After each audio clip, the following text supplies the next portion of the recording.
My name's Christy Kroboth. I'm 31 years old and I'm a state licensed alligator trapper with the state of Texas.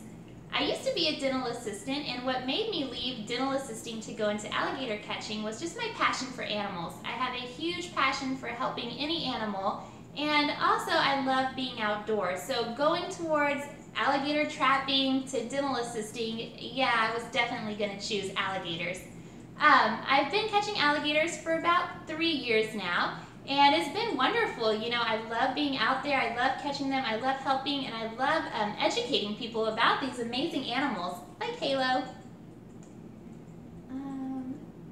So I made the decision to become an alligator trapper once I found out about the alligator program through Texas Parks and Wildlife. I found out that a lot of the trappers were mostly guys, and that the guys would just show up and basically kill the alligator and then sell them for their skin and their meat. I also knew that a lot of people were terrified of alligators, and constantly hearing people say that alligators are going to eat my kids or they're going to eat my pets.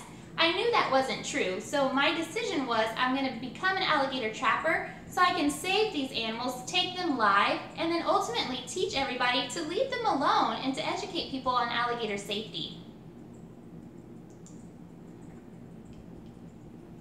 So I definitely prefer being an alligator catcher over being a dental assistant because 1, I get to work with animals, and 2, I get to be outdoors. I still love dental assisting and I still help out at the office periodically, but my main passion is animals. So it was an easy career change to go towards working with these creatures.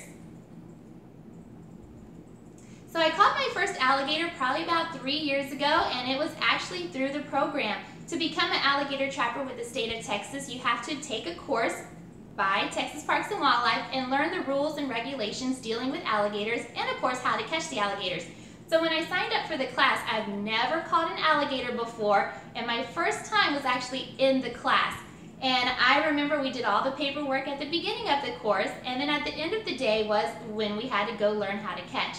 And I remember walking outside with everybody else in my class, and I was the only girl. And we get to the pen that probably had about 20 to 30 alligators in there, and this was my first time being next to a true wild alligators, and the alligators were all hissing and thrashing their head against the pen, and I was really terrified at first. And then our instructor said, okay, you have to just go in there, grab an alligator, pull him out, take him over here, and tape him up. And so I let a couple of the guys go first, and I just see these alligators trying to bite these people, and in my head I'm trying to figure out how on earth am I going to catch my first alligator when basically I have to go into a pen and try not to step on an alligator. So anyways, I almost gave up. I remember I went to the car and I called my mom and I was like, Mom, I don't think I can do this. I don't think I can just walk into a pen and grab an alligator by its tail. And my mom, she was like, don't do it! Come home! Just come back! It'll be okay! Because my mom was against me trying to catch an alligator. So I hang up with her and I'm like, geez, you were no help. And I start talking to myself like, no, I have to do it. All these guys in the class, they're expecting me to fail, so I have to do it. So I got my courage, and when I was watching the alligators, I kind of knew which ones to go for and which ones not to go for. So in my mind, I want to go for the biggest alligator in the pen. Why? Because 1, I see the bigger ones, they're slower moving. Everybody's going for these little alligators because they think they're safer, but with me watching, I see the alligators, they're spinning faster, they're jumping higher, and the big lazy ones are just laying there. The only problem is the big lazy ones are on the other side of the pen. So when it was my turn to go, I just worked my courage up, basically jumped over all these little alligators and grabbed the biggest one that I could find in there, which the biggest one at the time was only about 5 foot, so he wasn't huge, but he was the biggest one in the pen.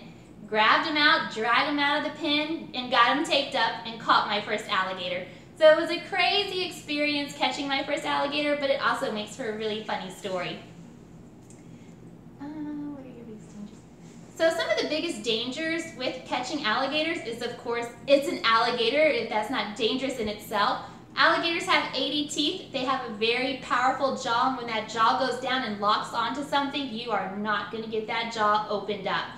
So of course, their teeth and also their tail. Their tail is the strongest muscle in their body, and they're going to try to trip you off your feet, and they're going to try to just dust you right into their mouth. So you have to watch out. for their mouth and their tail. Not to mention all the crazy people who gather around to watch you catch an alligator. That's a big danger in itself, because sometimes we're so focused on catching these alligators that when we look up, we have people standing right next to us getting in the way that we didn't even see. So some of the biggest dangers are just going out, catching these alligators. You have to know your opponent, you have to know their strengths, and you have to know their weaknesses to basically get them caught.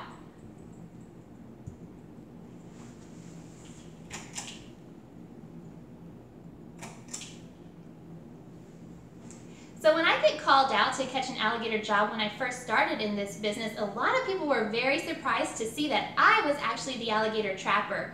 When I first started doing this, I actually had some cops call the state to verify that I was the alligator catcher. I got a lot of dirty looks when I first started out. I got a lot of people basically saying that girls can't be alligator catchers, and also game wardens didn't like the fact that a girl was out here catching alligators. So it was a very hard time when I first got started in this business. There were times that I wanted to quit because of all the backlash. But you know, now that I'm so well known and that people know that I'm not just looking for attention to go out and catch an alligator, they actually know that I have a real heart for these animals and that my passion is to educate people about these alligators. So now when there's an alligator call, people basically expect the girl alligator catcher to show up. Some of the most common reactions from people nowadays are they're so happy when I show up to catch the alligator. They're like, oh my gosh, the gator girl's here. I'm so glad that you're catching this alligator. But in the beginning, it was not like that at all. They were all like, you're the trapper? Can I see your license? Okay, I'm going to need to verify that you're the trapper. But now the reactions are priceless, and I love it too, because people at first really didn't think that girls can catch alligators, and now that everybody sees that I can, I also use that, you know, to teach younger girls that you can get into guy-related careers and you can succeed in them. So once we catch an alligator, hold on, my dog's about to scratch at the glass. Okay, maybe not.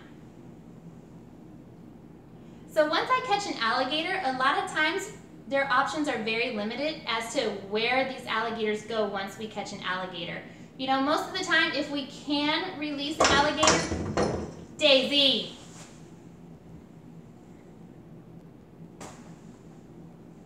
So once we catch an alligator, the options are very limited onto what we can do with this alligator. If we can release them back into the wild, there's certain rules that we have to follow, and we have to get with the game warden and figure out a good location for the alligator.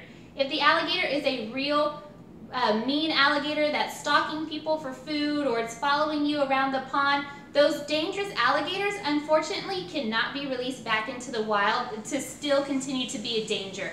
So dangerous alligators, they only have two options: to be put down, which we try not to do, or to go to a farm to live in captivity. We're fortunate enough to have a farm that allows us to take some of our alligators there alive. But one day he's going to get filled up, and when he gets filled up, we're going to have to come up with other resources onto what to do with these animals.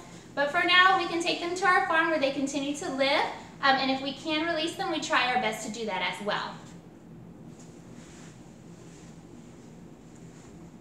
So I haven't really had any injuries dealing with alligators. You know, I've been bit here and there by little ones, but I haven't had any major injuries. And again, it's all about knowing your opponents, knowing these alligators' strengths, and knowing their weaknesses, knowing where to stand, knowing how to, you know, get control of their mouth so you can tape it up.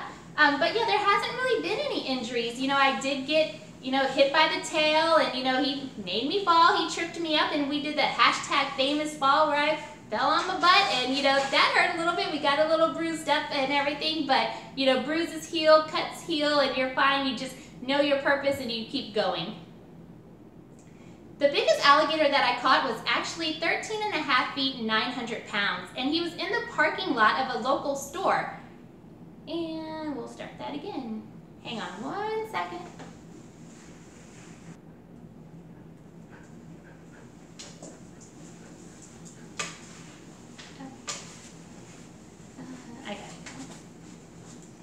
So the biggest alligator that I've ever caught, we actually named him Godzilla. He was 13.5 feet long, weighing over 900 pounds, and he was in the parking lot of a local hardware store here in Texas. The call came in at about 6 o'clock in the morning. I get called out. It was on a Saturday. I had no help other than my mom, who volunteered to help with me. And we get out there, the call came in as a 6-foot alligator, and when we got out there, this guy was huge. Somebody really underestimated the size of this alligator. It took us about 4 hours to catch this alligator, and we had to use a forklift. Thankfully, we were at this store that had a forklift. We had to use the forklift to pick him up and actually load him into the back of the truck. So that whole day was just very, very crazy. But we are so honored to say that we caught this alligator alive, even though he gave us a good run for our money. And we took him to our farm where he, was released alive. So me and my catch partner, Gator Chris, we got together a few years ago, right after I got my alligator license. Again, I had just gotten my alligator license. I had no idea how to catch an alligator or, really what to do. So I was new, but I was going to try to figure it out. Gator Chris gave me a call. He saw that I was new on the list of alligator trappers. He called me. He was like, hey, do you need help? Do you want to work together? I can show you the ropes. I can teach you a few things just because I see you're new in all this. So of course I jump at the opportunity to learn, and of course someone's offering me free help, so yeah, I'm going to take it. We got together. We're totally opposite. Chris is more out there and more crazy, where I'm more motherly towards these alligators. And our personalities, they just click. We work very well together. We actually formed Gator Squad, our business, together, and now we actually go out there and we manage properties. Not only do we catch alligators, but we go on these properties and we manage the populations out there. If there's a bad behaving alligator, of course we pull him out and we take him out of that situation. But for the most part, we try to leave alligators in their natural habitat and just teach people to leave them alone. So we work very well together, and everybody knows when we show up that they're going to get the education and that these alligators are going to leave alive and happy. Okay, that's it. So, stop it.